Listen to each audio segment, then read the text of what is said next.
Welcome to The Real Deal, a place where singles, youths, and intending couples come to learn about practical preparations for marriage. So, welcome to The Real Deal with Omowunmi, that African lady. So today we are going to be profiling Mr. and Mrs Omoo Anetekhai, and they are both lawyers. So let's go to them now.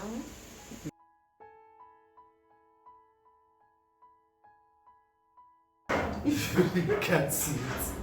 My name is Omoo. The beautiful damsel here is my wife. Hi. So together we're the Anetekhais. We've been married for 4 years, going to 5 years. Wow. And we have 2 children. I almost said 2 children. My husband back in school. That was I was in 100 level. I think this was 2007. Yes, 2007. 2008. No, 2007. 2007. Many good things happened to me in 2007. Okay, we met in 2007. I was an undergraduate. I was in 100 level, and I remember this day really, really well. I was sitting down at the back of my class. I was at the back seat, and there was this group of young undergraduates. They were our seniors. I think they were in 300 level. We were in Faculty of Law then because we are both lawyers. We studied law. So he comes in, being a pack of other young students, and they come to greet us in front of the class. And then he's holding the microphone and he says, "Hello everybody, you're welcome to Lagos State University," and all that. And he says, "My name is Omoo, and I greet you all in the name of Jesus Christ." And I'm wondering, like, how can, because back in school he had a lot of swag, full hair, pink lips and everything. To be honest and to be sincere, the fine boy caught my attention. And I'm like, how can such a fine guy with so much swag be talking about Jesus Christ? Long and short, I just told myself that day that, okay, this fellowship that he's talking about that we should attend on Monday, I'll make sure that I'll be there. And I also made another resolution that day. I was like, before I leave this school, because I was in 100 level then, I also want to be like these people, these fine people who are coming to different classes, talking about Jesus, in school, like in Faculty of Law, talking to like 300 students in the class. It was an eye catcher for me. And also, I remember I said to myself that day, I said, this is the kind of person that I should marry. Maybe like a more mature. I just said it to myself. Let me tell you what I'm in 300 level. She was in 100 level, and I was the part of the story that she didn't say was I was general secretary of my fellowship then, and the Christian Law Students Fellowship of Nigeria, last sub-chapter.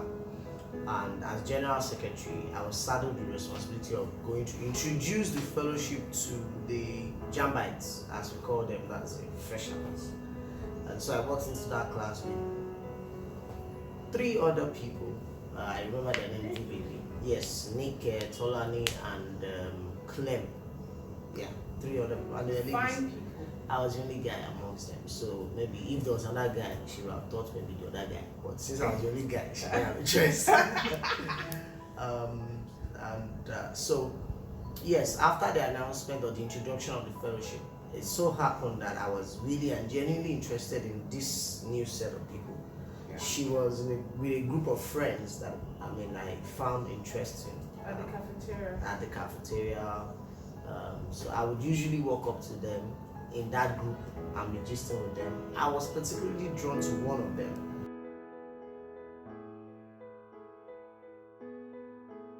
Was around though, let me go and see her. Good enough, I have a friend that also stays in the same building. So I went there, gisted with her cousin, slept in my friend's place. The next morning, we started talking, and then she wanted to show me a list of things, I don't know, about somebody that she said she was going to marry. She said, she wanted to show me a black book, and that this was the person she was wanted to marry. I was like, so she brought the book. This is the book. And she was going to open it. I said, no, don't open it. She said, why? I said, no, don't open it. She said, come on now, it's you now, Omo, you won't. I said, no, don't open it. She said, why? Then I said to her, because if you open it, how do I put it now? You would have been telling me things, and me, I don't get mind. So if you opened it and she told me the list, and then I now come to ask her out, to be as if, is it because I opened the book to you, now ask me out? I said, please don't show me that list, because I think that I've fallen in love with you, and I really, really like you now. And that was how he asked me out. And that was how I asked him out. I didn't see that coming at all, because he was my friend. And he's my friend. After saying it, I got up and walked away. Wow.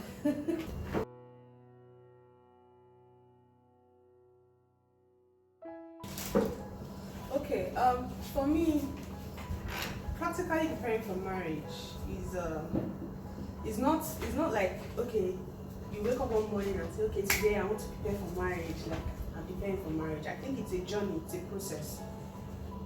For me, I had to discover who I was first. Yeah, I had to discover myself then. And in order to discover who I was or who I was then, I had to discover and understand the God that made me. So first and foremost, I had a relationship with God. I gave my life to Christ when I was a teenager, but I rededicated my life to Christ again when I was in university. After I saw him do that speech that we talked about, and I was like, these people are burning for God on campus, like, what am I doing? It sort of, gingered me to say, okay, I want to know God better. So I discovered God, I discovered myself, I discovered the Holy Spirit. And I remember then, I think I was 19, I just want to show you, like, yeah, my name is Kehinde actually, so I wrote here Kehinde, and then I began to write, I am a God-fearing, single Nigerian girl, like details about who I am, what I like. I said I was a quiet extrovert. I had to really, really understand myself. If you do not understand yourself, if you do not know yourself, you will not really know what you want, because you attract who you are to yourself. So I began to write my likes, my dislikes, what the things that were important to me, my core, my soul, the things that make me tick. And it was after I wrote all that, it was not a one-day thing. I used to edit it in another book and I transferred. I had a body of knowledge of who I was, and it was a discovery which was fun. Later on, I wrote in another place, I wrote my guy. Read it. The kind of person I want. I had a born-again soul, a God-fearing man, a man of purpose and vision, a caring and romantic person, someone that is brilliant and has a flair for the arts, someone that is adventurous and not old-fashioned, someone who loves my website and the way I talk, What's your website? who is intrigued by my sense of humor, someone that has a good body structure, cute and handsome, someone who is very neat and clean. See, these things might sound very, very vain, but they are the things that you can, as a Christian, you can fast for other things. You can fast about, okay, I don't want to drink, I won't take cigarettes, I won't go clubbing, I won't do that. But the person you want to marry, that you will spend your whole life with, even the Bible says that when the bridegroom is around, the disciples don't fast. I cannot fast, I cannot endure. This is what I want, this is my heart desire, my truest heart desire. And because I was a born again soul, my heart desire is also God's heart desire. So True. I wrote everything, and I used to pray about my life partner. And there were some things that I wanted in my man, I wanted someone who was a people's person, someone who could talk to the public and all that. But I also began to develop my own self. I said I wanted someone who was financially mature, not somebody that is rich, but someone that could handle finances, someone that could handle spiritual things. And I also began to develop in myself those things that I wanted in my spouse. You cannot ask for something that you don't have. How can you say you want somebody that is financially mature and you don't even know how to save? You don't even know how to do simple things such as budget and all that. So I began to build myself up, in those things. And somehow, as the story goes, we met, and it was just, that was the work that I did. So what date was this? This was sometime in 2007, 2008. 2008. Yeah. Okay, so and I asked you out. I actually asked her out 2010. Yeah. I asked her out. That asking out was first Friday in May 2010. She didn't give me a response until 2011. No, 2011. Yes, 2011. 2011. Anyways, so I guess it was all in a bit to make sure, scrutinize and confirm that the person that she wants to say yes to was really the person that fits all this bill. I tried, I tried. Yeah, you did. You fitted. My preparation for marriage. First off, I think that I had a vision for my life. That I wanted to be a great father. That's one of my own core. Come what may, I must be a father that is there for my children. And of course, being a father to your children means that you must, of course, have interest in your wife and love her genuinely. My preparation for marriage is right behind you. Yeah. Books. He read a lot of books. Very intentional guy. I read a lot of books Yeah. on marriage. That second shelf, everything there is on marriage and relationship. Second. Yeah, I read a lot of books on marriage. I was just buying books. I was just buying and reading them. Even if I don't finish them, I remember that as a teenager, I read one book, Dear God, Send Me a Soulmate. Wow. As I just finished secondary school, and I saw the book in my sister's bookshelf, and the name of the book was Dear God, Send Me a Soulmate. And the book basically was about the story of the servant of Abraham that went to get a spouse for his master's son. You know, so I read a lot. So that's my first active preparation for marriage. Because hey, my experiences are limited. Particularly if you don't have a good experience, you know, but my experiences are limited, and whatever that's. Then the second preparation is I had and I still have mentors who, as I said when I was going to ask out, I always subject critical decisions in my life to mentorship. Of course, my number one mentor and leader is the Holy Spirit, but there are people on the earth who God will use to tell you, to show you, to shape you, to pattern you, and you know, just basically disciple you to make certain decisions. I mean, I could tell you their names. And then in fact, it got so good that one of my mentors, two of them, I lived in their houses, and they were married. So I was learning firsthand what their marriage was like, how marriage should be patterned, and the things that I will take, I'll take. The things that I won't take, I'll say that these ones I don't want in my marriage. Yeah. And so it just so happened like that because I had mentors and all.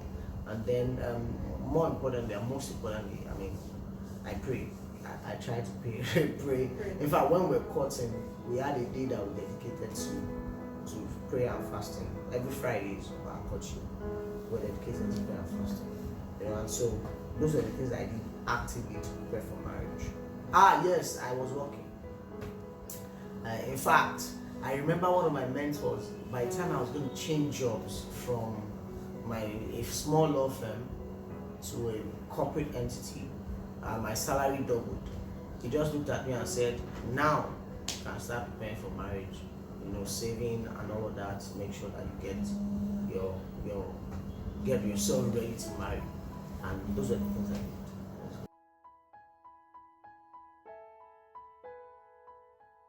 My advice for young people is, first of all, to believe that Young singles, for younger younger folks looking forward to marital bliss, is to actually believe that good marriages exist.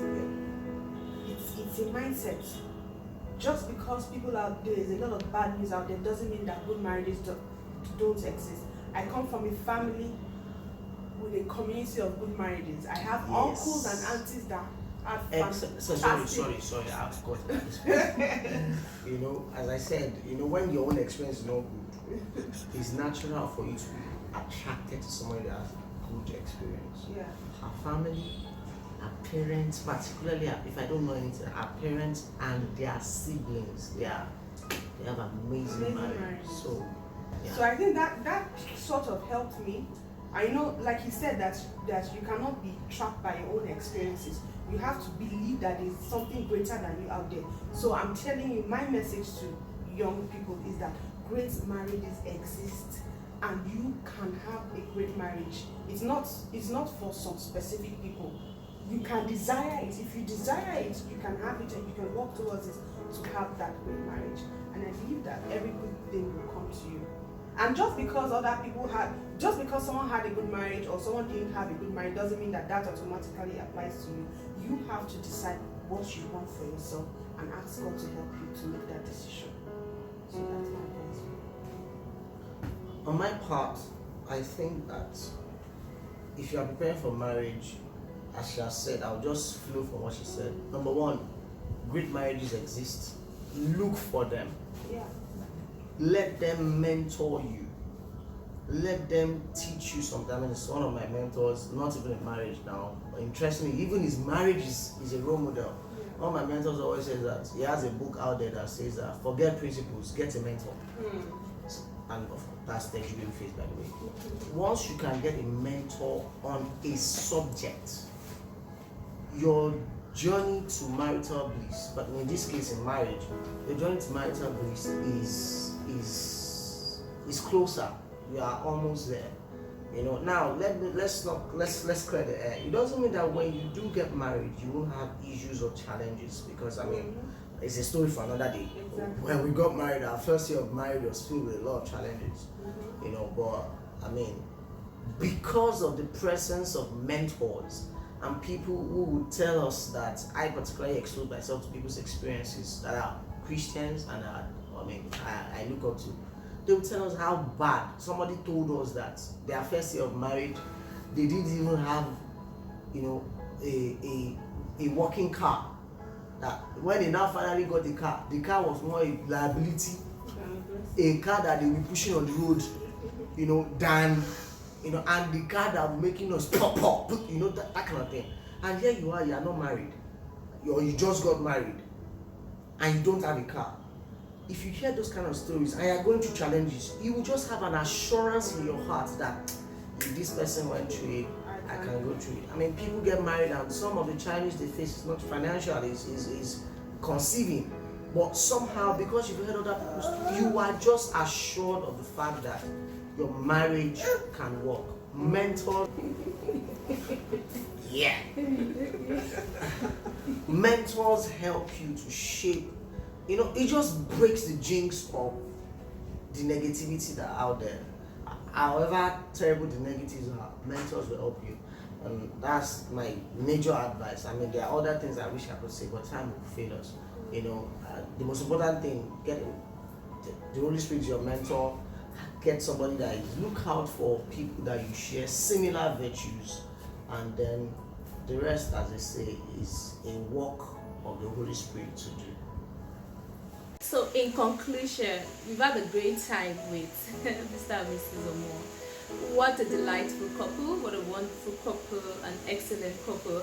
Okay, so the recap of all this is, for the husband, he nailed the fact that reading is important in preparation for marriage. He read lots of books that really helped him, and also he talked about praying, going to God and praying about everything.